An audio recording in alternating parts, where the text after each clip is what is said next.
In a silent monastery hidden among the valleys of Tibet lived a young monk named Pema.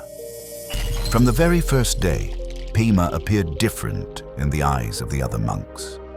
Not because he lacked devotion or discipline, but because he carried within him a playful spark that escaped the rules of silence and composure. When the monastery bells rang to mark the end of the daily work, and the others retreated into meditation or study, Pema did something unexpected. He danced. Pema would take off his robe and begin to move. Each step was light as air. Every gesture seemed to follow the rhythm of nature around him. There was no music, but the sound of the leaves was enough. This habit of his didn't go unnoticed. Some of the older monks began to worry. "Pema," they told him one day, "your dance is taking you away from the path of meditation. You should sit in silence, close your eyes, like all of us. Dancing is a game of the ego." Pema, with a serene smile, replied, "I do not dance to perform. My dance is my prayer. Every movement is a breath. Every gesture is an offering. When I dance, I don't think. I surrender. And in that dancing silence, I feel the universe dancing with me." But not everyone understood his words. For many, the spiritual path had to be strict, linear, made of silence and renunciation. And so, Pema continued to dance alone. One day, as usual, Pema stepped into the courtyard. He began to dance, letting his body follow the freedom of his soul. But after a few minutes, the sky changed. A dark cloud formed above the monastery, and the rain began to fall, heavy and sudden.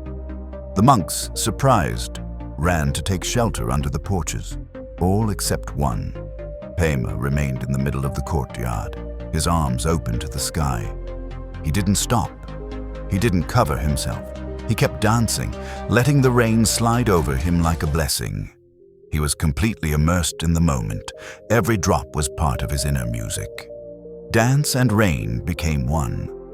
Then, after a few minutes, the rain stopped. A ray of sunlight broke through the clouds, and slowly, a rainbow appeared in the sky. The colors stretched across the monastery like a heavenly caress. The monks came out of their shelters and stood still, watching the spectacle. Pema was still there, motionless, with his arms open as if he wanted to embrace the rainbow. He turned to his brothers and said, "Did you see?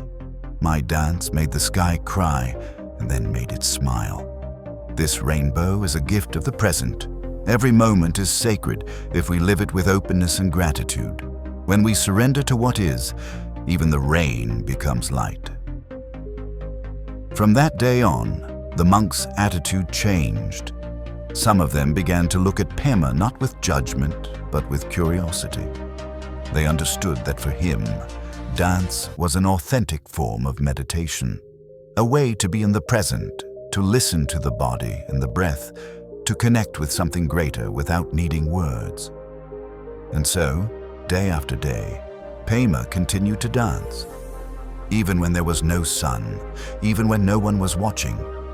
And each of his dances brought new beauty to the monastery, not because the things around changed, but because their eyes had changed. This story teaches us that spirituality has no single form.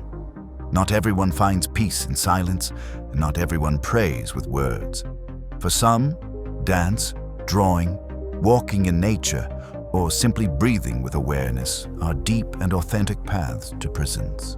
It also reminds us that beauty lies in the moment, not in what happens to us, but in how we live it. Pema did not avoid the rain. He danced with it. He didn't wait for the sun to be happy. He transformed the waiting into a sacred act. Finally, it invites us to recognize joy in the simple things. A changing sky, a moving body, a rainbow born from rain. Life speaks to us in silence, and when we stop resisting, we truly begin to listen. If this story touched your heart, leave a like, subscribe to the Awakened Mind channel, and share it with someone who needs to rediscover their inner dance.